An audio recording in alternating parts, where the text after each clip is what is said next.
அவ்வளவுதான் எல்லாரும் எல்லாத்துக்கும்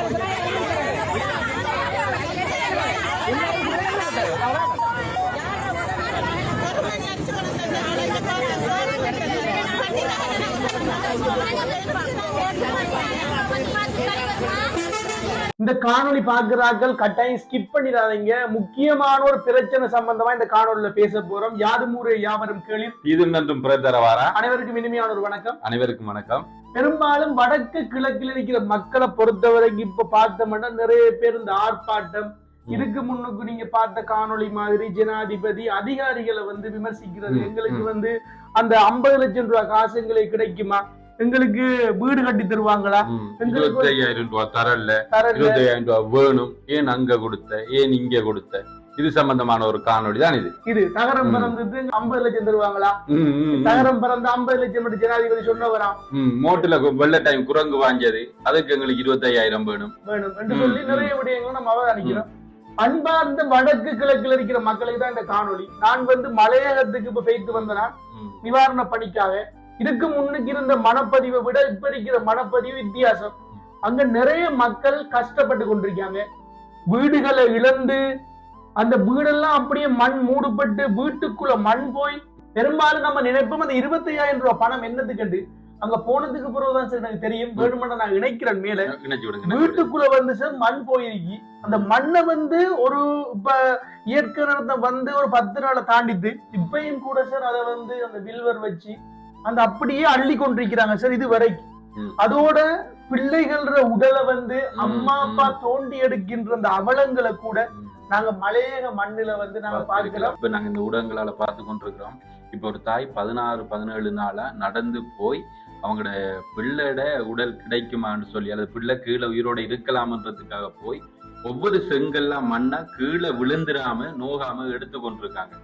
இதெல்லாம் எவ்வளவு பெரிய வலியும் வேதனைகளையும் கொடுக்கக்கூடிய விஷயம் என்ன. ஆனா அப்படி இருக்க போல நாங்க வடக்கு கிழக்குல என்ன செய்யறோம், என்னத்துக்கு ஆர்ப்பாட்டம் பண்றோம், பிரச்சனை பண்றோம்.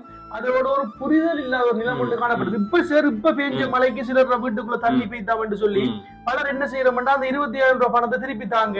அது புயல் காரணமாக நாட்டில ஏற்பட்ட இயற்கை அனர்த்தம் காரணமாக ஒரு சாராருக்கு கொடுக்க இயலாது, பாதிக்கப்பட்ட எல்லாருக்கும் கொடுக்கணும் என்பதற்காக கொண்டு வரப்பட்ட ஒரு அலகேஷன். அது இப்ப நம்ம குளிர்காஞ்சியோடு தான் இருக்கிறோம். வடக்கு கிழக்குல இருக்கிற மக்கள், அங்க மலையகத்துல இருக்கிற மக்கள் அழிவுல குளிர்காஞ்சி கொண்டு இருக்கு. அங்க கொடுத்த 25,000 ரூபாய் பணம், நீங்க நினைக்கிறீங்க 25,000 ரூபாய் பணத்தை எடுத்து பேசியல் பண்ணாக்களும் இருக்கு, பேசியல் பண்ணாக்களும் இருக்கு. ஆனா அந்த பணத்தை எடுத்து என்ன செய்யலாம்னு சொல்லி நீங்க மலையத்துக்கு போய் பாருங்க. அந்த 25,000 ரூபாய் பணம் காணாது. வீட்டுக்குள்ள அந்த வீடு எப்படி சார் கழுவுறு, ஏன்னு சொன்னா அப்படி பாதிக்கப்படுது. கழுவுறதுக்கு வீடே இல்லை.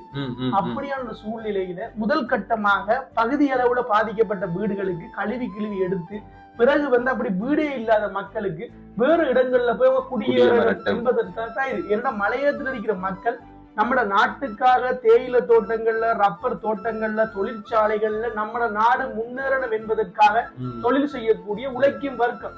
அவங்க இந்த மண் சரிவால அட்டக்கடியில பாதிக்கப்பட்டு இந்த நிலையில வீடுகளை இழந்து உறவுகள் இழந்திருக்காங்க. அவங்களுக்கு என்னத்தை கொடுத்தாலும் அந்த இழப்புக்கு பெருமதி இல்லை. ஆனா ஒரு மன பக்குவம், ஒரு ஆறுதலுக்காகத்தான் இந்த இதை கொடுத்திருக்கிறாங்க. அதுக்கு நீங்க நம்மட வடக்கு கிழக்கில் இருக்கிற செல்வந்தர்கள் கூட இந்த காசி வேணும் என்று போய் நிக்கிறீங்க. உண்மையாவே ஜிஎஸ்மாருக்கு நாங்க சப்போர்ட் பண்ணல. ஜிஎஸ்மார் ஏற்கனவே காணொலி போட்டிருக்கோம். ஜிஎஸ்மார் விட்ட பிள்ளைகள் பிள்ளைகள் என்னடா பிரவீன், உண்மையாவே இவ்வளவு பிரச்சனைகளுக்கு காரணம் ஜிஎஸ்மார் விட்ட பிள்ளைதான். என்ன சொன்னா விட்ட பிள்ளை கியூஆர் பணம் ஒழுங்கா கொடுக்கல. அதுக்கு முன்னுக்கு சமுத்தியில பிரச்சனை, மாணவர்கள் படிக்கிற பிள்ளைகளுக்கு குடும்பத்துக்கு எதுவும் கிடைக்கல, வெளிநாட்டுல கணவன்மார் மனைவிமார் கஷ்டப்படக்குள்ள இங்க குடும்பத்துக்கு எந்த ஒரு இழப்பீடுகளும் சலுகைகளும் இதுவரைக்கும் கிடைக்கல. அந்த மனதில் இருக்கிற தாக்கங்கள் இப்ப வெளியே வரும். ஆனா மக்கள் உணர வேண்டிய விடயம் என்னன்னா, இப்ப நடக்கிற விஷயம் என்னன்னு சொல்லி நீங்க உணர, ஏதோ ஒரு மூலையில உணவு இல்லாம, சாப்பாடு இல்லாம, பாடசாலைகள்ல சொந்த பந்தங்களே இல்லாம தஞ்சம் புகுந்து அனாதையா ஒரு அனாதரவா மக்கள் இருக்கிறாங்க. அந்த சூழ்நிலையில வடக்கு கிழக்கில் இருக்கிற மக்கள் அற்ப சொற்ப அந்த பணத்துக்காகவும் எந்த ஒரு பாதிப்பும் இல்லாத சேவட்சல வாங்கி வீட கழுவுங்க. ஒரு சேவட்சல் காணும் வாங்கி வீட கழுவுங்க.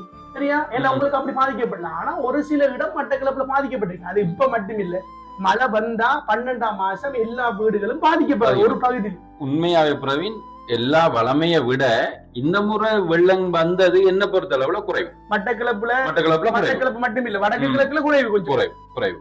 ஆனா உண்மையாவே வெள்ளம் வந்ததுதான் குறைவு. சில இடங்கள் உண்மையா பாதிக்கப்பட்டிருக்கு, இல்லன்னு சொல்லணும், பாதிக்கப்பட்டிருக்கு. ஆனா மலையகத்தை விட குறைவு. மலையத்தோட ஒப்பிட இயலாத பிறவி, நீங்க ஒப்பிடவே இயலாது. சில இடத்துல குறைவு. அப்படி பாதிக்கப்பட்ட இடங்களாக இருந்தா நான் சம்பந்தப்பட்ட அதிகாரிகள் கேட்டு சொன்னாங்க, வீட்டுக்குள்ள தண்ணி போயிருந்தா, அனர்த்தத்துல நடந்திருந்தா, தகர வீடுகள் கொஞ்சம் பாதிக்கப்பட்டிருந்தா 25,000 ரூபாய் பணம் கொடுக்குறாங்க. அந்த பணம் வீடை கழுவி நீங்க கிளீன் பண்றது. இது மலையகத்துல அந்த கொடுத்ததால அதற்காக நம்ம நாட்டிலையும் கொடுத்திருக்காங்க. அது அதோடு சேர்த்து தகரங்கள் பறந்திருந்தா என்ன, அந்த 25,000க்கு மேல இழப்பீடுகள் பாதிப்புகள் வந்திருந்தா அதோட சேர்த்து அலோகேட் பண்ணி அந்த பணத்தை கொடுப்பாங்களா, ஷெட்யூல் பண்ணி கொடுப்பாங்க. அதோட சேர்த்து வேற 50 லட்சம் 1 கோடி ரூபாய் ஜனாதிபதி சொன்னது நமக்கு உண்மையாவே பாதிக்கப்பட்ட மக்களுக்கு ஒரு ஆதரவுக்காக, சார் சொன்ன மாதிரி ஒரு ஆதரவுக்காக கொடுத்துருக்காங்க. அதை உணர்ந்து கொள்ளுங்க. அதை விட்டுட்டு இந்த டைம்ல நீங்க 25,000 ரூபாய்க்காக மேற்கொள்ளப்படுற சில நடவடிக்கைகள் வசதிக்காரக்கெல்லாம் போய் நிக்கிறீங்க. நீங்க சொல்லி நீங்க இந்த டைம்ல மலையகத்துக்கு போய் நிவாரணம் கொடுக்க வேண்டிய ஆக்கள், நீங்க நிவாரணம் கொடுக்க வேண்டிய ஆக்கள். சுவிஸ் கனடாவுல கணவன் இருக்கிற மனைவிமார், சுவிஸ் கனடா யூரோப் கண்ட்ரில பிள்ளைகள் இருக்கக்கூடிய பெற்றோர்கள் எல்லாம் போய் நிக்கிறீங்க. அப்படியான வேலைகளை செய்யாதீங்க. ஓமம் நிச்சயம். என்னடா இப்ப இதை எப்படி பாக்குறாங்கடா, எல்லாரும் தங்களுக்கான உரிமை என்ற மாதிரி பாக்குறீங்க. ஆனா உங்களோட பக்கம் இருந்து பார்க்க கூடாது, நியாயம். ஆனா அதை தாண்டி ஒரு மனிதாபிமானம், ஒரு மனிதமா யோசிச்சீங்கன்னு சொன்னா இந்த காசுக்கு போய் நீங்க உண்மையாகவே நிக்க மாட்டீங்க. ஆனா உண்மையா இன்னொரு விஷயம், ஜிஎஸ்மார் தான் இந்த பிரச்சனையை சிக்கலாக்கி விட்டது. அதை ஏற்றுக்கொள்றீங்களா பிரவீன்? என்ன சொல்றோம்? நிச்சயமாவே நல்ல ஜிஎஸ்மார் நல்ல வேலை செய்யறாக்கள் இருக்காங்க. தங்களை நேரம் பொழுது பார்க்காம விடிய ஃபீல்டுல நின்றாக்களும் இருக்காங்க. நாங்க அவங்களுக்கு சல்யூட் பண்றோம். ஆனா சில ஜிஎஸ்மார் வேலைகளால தான் இதுகள் பிரச்சனை ஆகுனது. அதை ஏற்றுக்கொள்ளணும். சில ஜிஎஸ்மார் செஞ்ச தூர நோக்கற்ற ஆரம்ப கட்ட செயற்பாடுகள் இப்ப பாதிப்பா வந்து கண்ணாச்சல் சொன்ன மாதிரி பாதிக்கப்படாதாக்களை காசு கொடுக்கும்.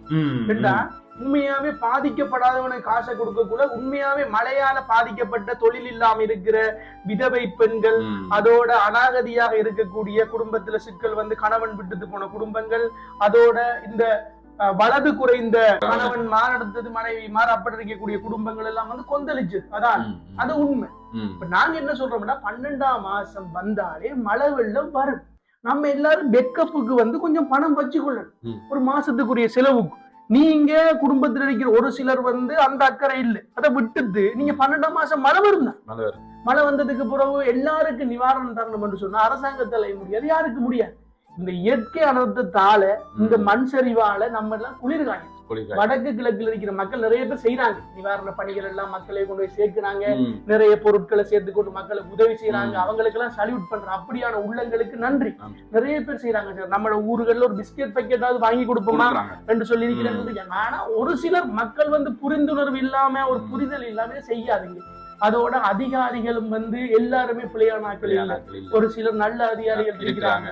அதே மாதிரி ஜிஎஸ் எல்லாரும் கூட ஜிஎஸ் இப்ப ரிஸ்கான தொழில் ஜிஎஸ் உலகத்திலே ஆபத்தான தொழில் ஜிஎஸ். எல்லா ஜிஎஸ் மாதிரி கூட ஜிஎஸ் கஷ்டம் எல்லாம் ஒரு ஜிஎஸ் இரவு போட கஷ்டப்பட்டு ஒரு மரணம் வந்தாலும் ஜிஎஸ் தான் முன்னுக்கு நிக்கணும். அதுல பெண் ஜிஎஸ் மாதிரி நிக்கிறாங்க, குடும்பத்தை விட்டு போட்டு அர்ப்பணிப்பட செயற்படுறாங்க. மழை வந்தாலும் வெள்ளம் வந்தாலும் களத்துல நிக்கணும். அதான் இப்ப உண்மையாவே மழையோ வெள்ளம் வந்தாலும் ஒரு நிவாரண மையத்தை அமைச்சாங்கன்னு சொன்னா அங்க நிக்கணும் ஜிஎஸ். ஆனா அதே டைம்ல சில வேளை ஜிஎஸ் குடும்பத்தோட ஜிஎஸ் நிக்கலாம். அவங்களும் மனிதர்கள் தானே, அதுல யோசிக்கணும். மற்ற ஜிஎஸ் மார்க் அவங்களுக்கு நெருக்கடி ஏற்படுத்தக்கூடாது, மற்ற அந்த தர்ம சங்கடமான நிலையை ஏற்படுத்தக்கூடாது. பொதுமக்கள் இந்த விஷயத்தை யோசிக்கணும். இது பூராவே பொதுமக்கள் கையில தான் இருக்கு இந்த விஷயங்கள். பொதுமக்கள் இந்த விடயத்தை உணர்ந்து நடக்கணும். வடக்கு கிழக்குல இருக்கிற மக்கள் கொஞ்சம் உணர்ந்து கொள்ளுங்க. சில இடங்கள்ல வடக்குலையும் பாதிக்கப்பட்ட இடங்கள் இருக்கு, வவுனியால வெள்ளத்தால பாதிக்கப்பட்டது.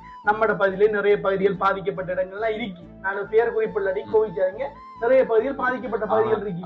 அந்த வெள்ளத்தால வெள்ளத்தால பாதிக்கப்பட்டது இருக்கு. ஆனா என்னடா பிரவீன், உயிர் சேதம் இல்ல தானே, உயிர் சேதம் இல்ல தானே. வீடுகளை அப்படியே தண்ணி கொண்டு போகலையே, ஒரு 4 அடி 5 அடிக்கு தண்ணி வந்துருக்கு, அது உண்மைதான். பொருட்கள் பாதிக்கப்பட்டிருக்கு, அது உண்மைதான். ஆனா அதுக்குதான் 26 காசு தராங்க. அது பாதிக்கப்பட்டாக்களே கொடுப்பாங்க.